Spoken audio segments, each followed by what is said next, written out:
medium, bold. Yang kalian tahu kalian pahami selama ini. Keyword ada garis miring, tebal, underline. Nah itu angle, ada roman, italic. Elaborasi ini yang termasuk elaborasi adalah outline, ada shade, dekorasi. Itu adalah berhubungan dengan type style.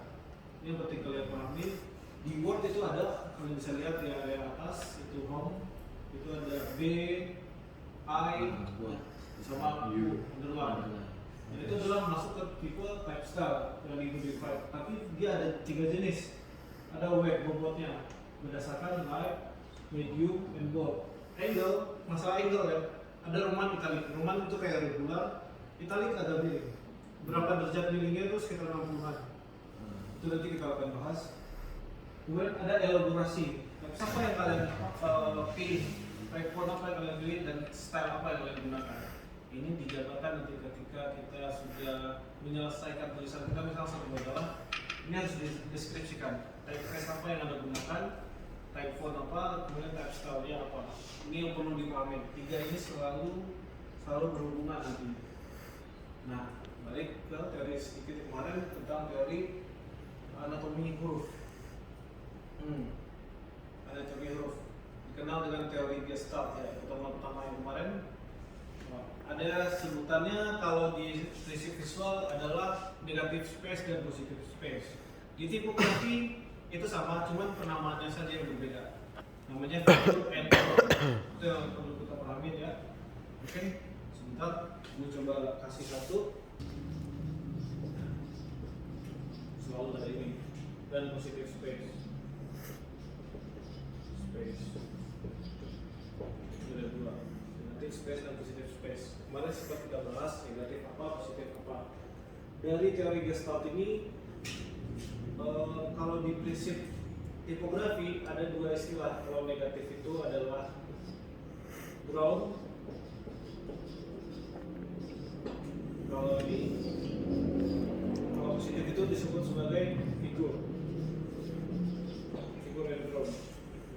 Misalkan di pada kanvas gambar objek secara visualnya itu adalah sebagai figur, adalah figurnya.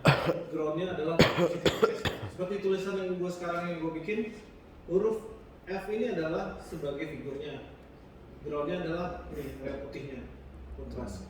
Itu pemahaman itu dulu. Nah, secara alfabet tadi ya, yang 24 alfabet tadi ya, kita bisa mengidentifikasi secara negative space dan positive space. Dalam tipografi itu terbagi antara beberapa jenis ya. Kita coba lihat dulu biar kita ada sedikit, nanti ada sedikit kurang bahas di anatomi.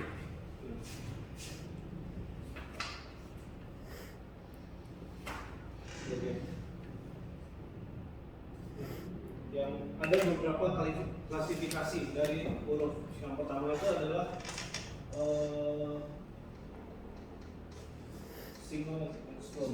secondary. Ada istilah stroke,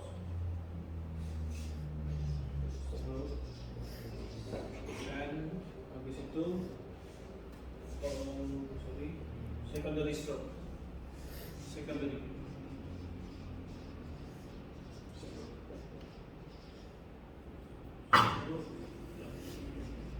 Misalnya yang pertama itu misalkan kayak gini, F itu, huruf F itu adalah terdiri dari 2 garisan. Yang pertama adalah ini, yang pertama adalah stroke-nya, yang pertama, kemudian ditambah secondary. Ini secondary klasifikasinya. Nah, kira-kira huruf apa lagi yang bisa? Kalau misalkan C itu diklasifikasikan seperti ini.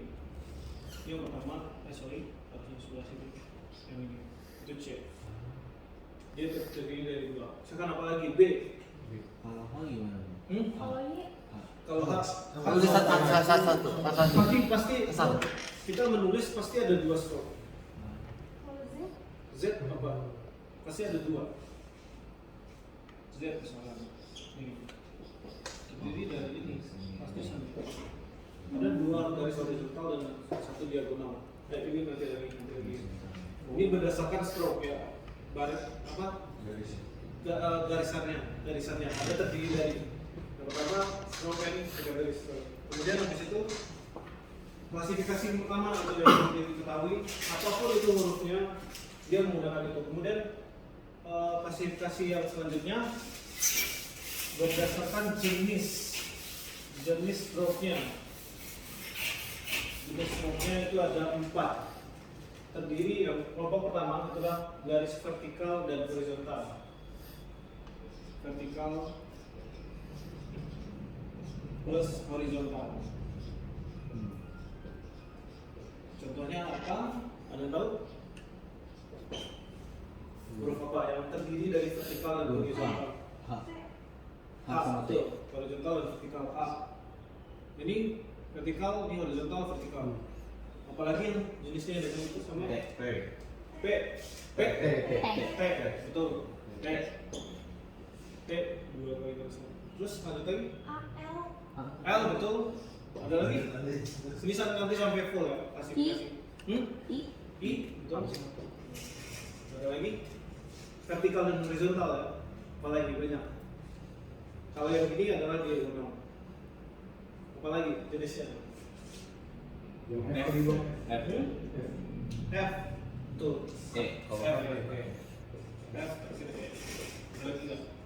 Cukup semua? K. K itu ada di diagonal. Oh. diagonal. Kemudian yang kedua, jenis yang kedua adalah kelompok garis miring atau diagonal. N.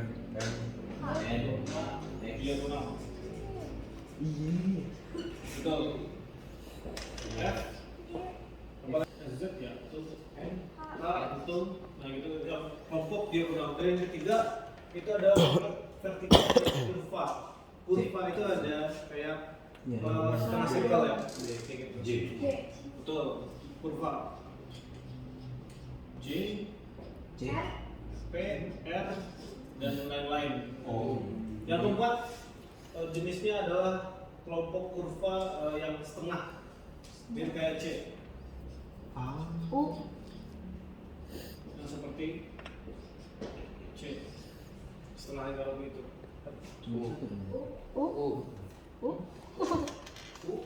U termasuk ke kurva setengah. Q, O, dan S dan garis kurva. Q, O, dan S kurva. Jadi kelompok yang pertama yang di atas tadi yang vertikal dan kurva. Kalau ini adalah kurva yang vertikal. Ini cuma fokusnya di kurva aja, gitu. Pas pengelompokan. Oke. Ini adalah baru kita ngomongin tentang ini. Kita baru ngomongin cuma satu tentang figur ya. Bagaimana dengan draw? Tahu nggak? Draw dengan bagaimana dengan negatif space-nya? Kalau Ada 3 klasifikasi.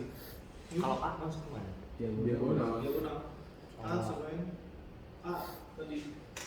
Diagonal. Diagonal. Mungkin ada segitiga. Iya segitiga itu. Sama dengan N. Vertikal dan diagonal. Nah, itu yang baru kita bahas adalah figur. Drawnya bagaimana? Negatif space-nya kayak gimana? Ini klasifikasinya. Mengisi dalam itu. Ya, ini perlu seorang tipografer dia perlu memahami space ini, perlu kita ketahui space ini kegunaannya untuk apa.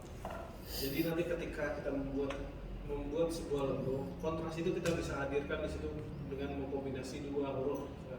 Kita memanfaatkan negatif space ini.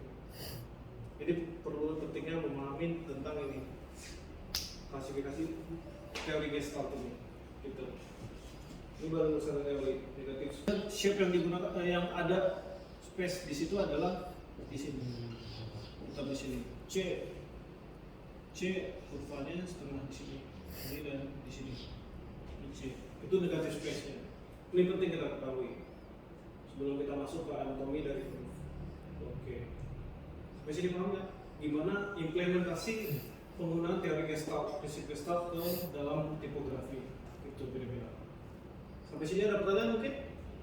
Dia bidang negatif sudut lengkung. Ini sudut lengkung. Yang kedua jenis persegi 4, yang ketiga persegi 3. Ada 3 jenis. Ini kita ngomongin ngomongin tentang negative space gitu. Oke, mungkin sampai sini ada pertanyaan teman-teman. Kalau buat yang Q sama yang O itu gimana? Q dan O untuk negative Iya, di space. dalam ya?